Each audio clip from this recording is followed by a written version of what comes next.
Une histoire personnelle, des émotions fortes, un récit où chacun peut s'identifier. Une vie digne de ce que tu mérites. Bienvenue sur l'envol du phénix.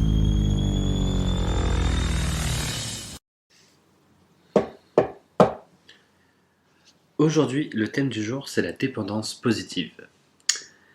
Alors, aujourd'hui, ça a été une journée en total imprévu. Et qui dit total imprévu dit une multitude d'émotions.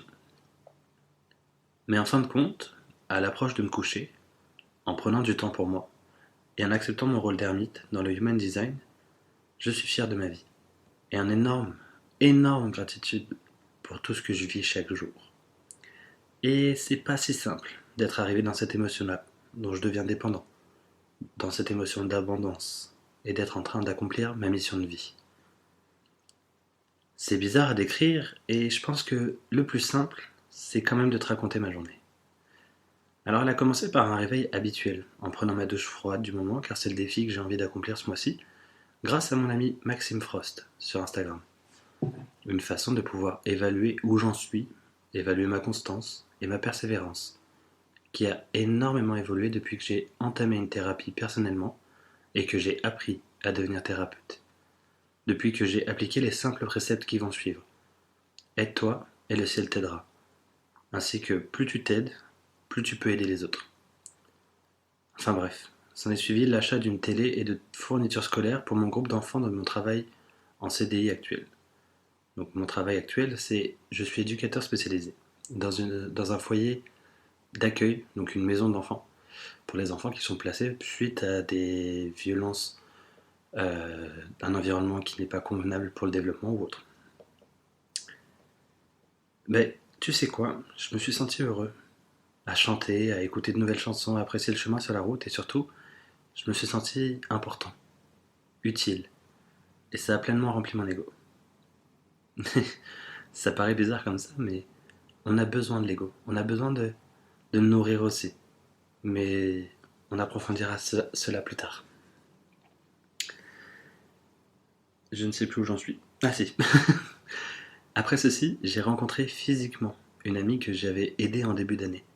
Là encore, je suis fier du chemin qu'elle a parcouru. Elle aussi apprend à se connaître et à faire les choses selon ses envies, à s'accepter comme elle est, et à faire les liens sur ce qu'elle avait réellement besoin de travailler et d'entendre en ce jour même. Je me sentais totalement aligné en train de faire ce pourquoi je suis sur Terre. Je le sais car je ne voyais pas le temps passer. Je parlais sans me rappeler de ce que je disais et je voyais des réactions, des réponses non verbales. C'était un moment vraiment magique. Hors du temps, ou plutôt pleinement dans le temps, dans le moment présent.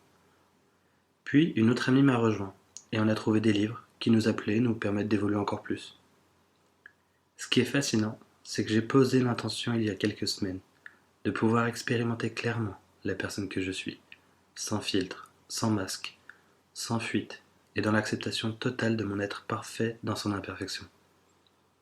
Et je me suis surpris à annoncer clairement mes envies, mon envie de rentrer, mon besoin d'arrêter de parler, car ça ne servait plus, et ça ne répondait plus au message que je recevais de mon corps. Lorsque je suis rentré, et après avoir passé une journée entière sans prévoir ce que j'allais faire, sans contrôler, j'ai poursuivi ma journée en accompagnant 2 amis à moi à régler des différends et à permettre de créer une relation encore plus solide et importante pour eux deux. Bien, tu sais quoi? À l'écriture de ce podcast, j'ai les larmes aux yeux. Et rien qu'en le relisant, j'ai encore les larmes aux yeux. Car je suis en réelle gratitude de cette journée. Car j'aime remplir mes journées d'émotions, d'imprévus, de spontanéité. Car c'est ce qui fait partie de ce qui m'anime. Ça nourrit mon âme, ça nourrit ma mission de vie. Je me sens bercé par la vie, emporté par le flot, comme certains disent.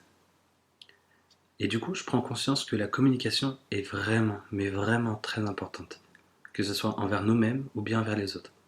On a ce besoin de se faire comprendre, de mieux se comprendre, de pouvoir poser des mots sur nos ressentis, nos envies, nos émotions et nos désirs. Ça solidifie les liens, ça soulage et ça permet d'être encore plus authentique. Au niveau de la communication, si je peux te donner un petit conseil, il y a énormément de choses que tu peux faire pour améliorer ta communication. Déjà, travailler sur toi pour ne plus avoir cette peur de blesser. Travailler sur toi pour améliorer ta façon de communiquer et de pouvoir dire ce que tu ressens tout en mettant les angles, en mettant les formes.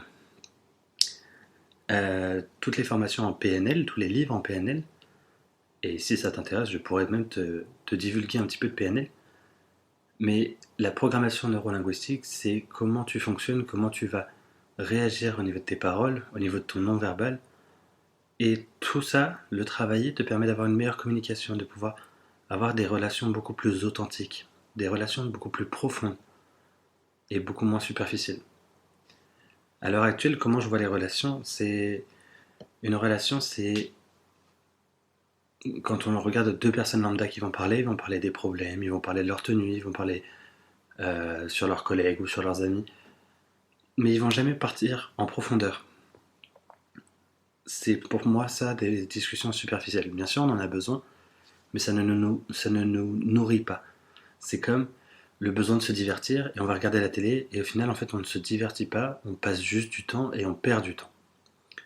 Par exemple, alors, tu vas peut-être le prendre pour un jugement, mais les personnes qui vont regarder des divertissements, enfin des programmes dits divertissements, par exemple les anges de la télé-réalité, je ne critique pas.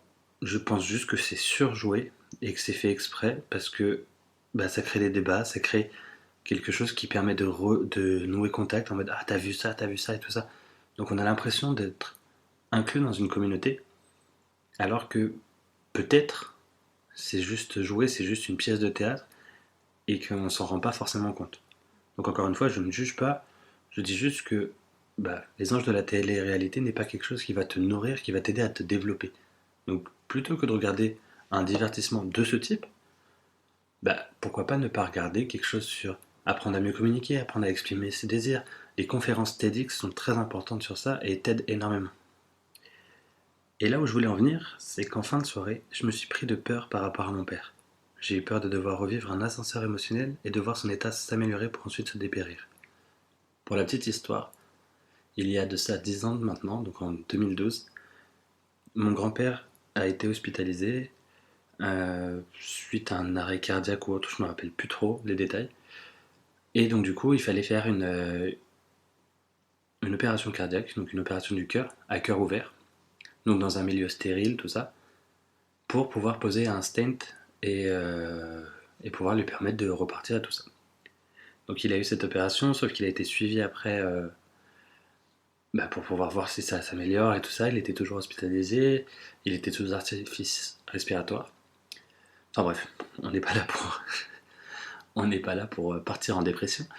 Mais ce que je voulais en venir, c'est que mon grand-père a eu cette phase douloureuse et quelques mois après, il allait mieux. Il commençait à reparler, il commençait à reprendre un peu de poids et tout ça. Sauf que 3, 5 semaines après, il en est mort. Et ça m'a énormément marqué parce que bah, il y a eu cette phase de remieux, ça va mieux, on sait ce qui va se passer, tout ça. Et au final, bah, il en est mort parce qu'il y avait un staphylocoque et que ça n'avait pas été détecté avant. Je suis en train de parler. Ma chienne vient d'arriver en courant. Euh, une autre croyance que j'ai par rapport à ça, c'est mon grand-père paternel qui, je ne l'ai pas connu. Il est mort à l'époque où mon grand frère avait 1 an, je crois. Et en fait, bah, il lui avait vu un cancer. Le jeudi, ils ont appelé mon père, le jeudi matin, ils ont appelé mes parents en disant ouais, bah, il va s'en sortir, on a trouvé ce qu'il avait et tout ça, donc on met les choses en place et tout ça. Et le jeudi soir, ils l'ont rappelé en mode bah, en fait, il est mort. Alors je le dis de manière totalement détachée, c'est du purement raconté, c'est pas forcément l'histoire qui s'est exactement passée parce que je l'ai pas vécu, comme je te l'ai dit. Mais tout ça pour te dire que j'avais énormément de peur.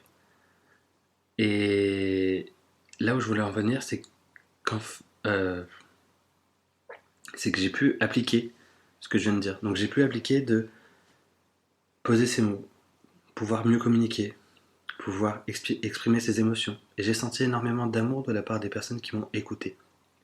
Ils m'ont aidé à me rassurer, à me reconnecter à moi-même, à me permettre de regarder un de mes mentors, donc Tony Robbins, si jamais tu ne le savais pas, pour pouvoir apprécier ce moment et quitter mes pensées qui réaniment les blessures du passé.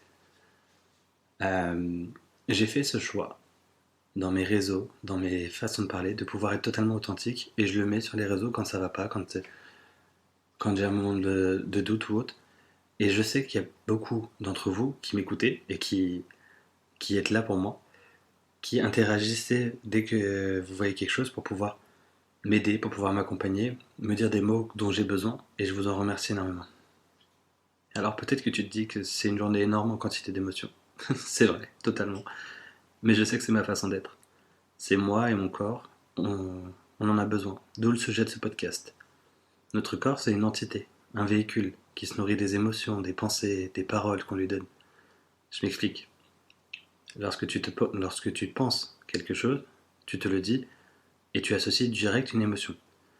Ton corps prend l'émotion en tant qu'énergie pure et se nourrit pour remplir de ses cellules. Par exemple, si tu penses que tu vas avoir des bouchons, tu dis oh non putain je suis en retard, je vais avoir des bouchons, et tu as déjà l'émotion de stress et de stress, d'anxiété ou de colère qui vont te faire avoir des réactions de putain je le savais et tout ça. Donc en fait, tu te conditionnes toi-même où tu vas pouvoir te nourrir et nourrir ton corps. Ton corps prend l'émotion en tant qu'énergie pure et se nourrit pour remplir ses cellules. Et c'est comme ça que la dépendance naît. Elle peut être soit positive, soit négative, car c'est à double tranchant. Si je nourris mon corps d'émotions de gratitude, d'amour, de complicité, d'amitié, par dépendance, il va en demander de plus en plus. Il va donc attirer à moi d'autres situations qui me permettent de ressentir cela de plus en plus. Malheureusement, c'est pareil avec l'autre côté. Donc toutes les émotions dites négatives. Le dénigrement ou toute autre chose perçue comme négative. Donc la colère, l'anxiété, la tristesse, la peur. Bref, tu les connais déjà. Alors c'est à toi de choisir. Clairement, t'es dans ton drive du McDo et tu fais ta commande. T'es en train de faire ta liste Père Noël, ta liste de vie que tu veux mener auprès de l'univers. Soit tu choisis de poursuivre dans les émotions négatives, soit tu fais comme moi. Tu les laisses te traverser parce que, en dehors de la philosophie New Age de faut penser positif et avoir de la culpabilité, non. Une émotion, il faut la traverser. On est fait pour les traverser. Si on en a, c'est fait pour les vivre, pour pouvoir les accepter, les accueillir, mais ne pas s'y attacher. Ne pas s'y attacher plus de 5 minutes. Enfin, ça c'est un conseil de certains mentors, mais l'idée c'est de ne pas rester dans cette émotion. C'est facile de rester dans cette émotion parce que ton corps s'habitue et va en demander de plus en plus et va te faire penser des choses qui vont te rendre triste ou autre. Mais alors si tu arrives à ne pas t'y attacher et à relativiser, tu te reconnectes petit à petit à ton enfant intérieur qui vit pleinement ses émotions sans filtre, sans rancune ni rancœur.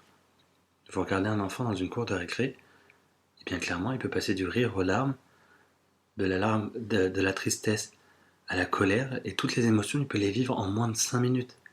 Mais parce qu'il les laisse s'exprimer pleinement, et après, il s'y attache pas. Alors ça prend du temps. Ça prend énormément de temps. C'est un réapprentissage. Mais c'est tellement bénéfique. Et c'est motivant de savoir que nous avons du libre arbitre sur cette dépendance émotionnelle dont notre corps se nourrit. Car par habitude, l'émotion la plus présente devient un trait de personnalité, puis le caractère même de la personne. Ainsi, une personne colérique, c'est donc une personne qui a habitué son corps à l'émotion de la colère et qui se nourrit de cette colère. Et c'est pareil pour toutes les émotions. Et je pense qu'il n'y a rien de plus beau que de pouvoir ressentir d'être vivant, ressentir d'être en gratitude pour ce que l'on attire chaque année, chaque mois, chaque jour, chaque minute à nous. Alors merci. Merci à toi, merci à moi de créer ce caractère de gratitude. Merci à moi de m'autoriser à vivre pleinement dans l'être entier et complet que je suis. Et je te dis à très bientôt pour de nouvelles aventures. D'ailleurs, je tenais à te dire que je vais ajouter des explications des livres que j'ai lus dans l'envol du phénix. Car les livres, les vidéos que je regarde m'aident également à évoluer et à avancer. Merci pour ton temps. C'est ton bien-être le plus précieux et le plus cher pour moi.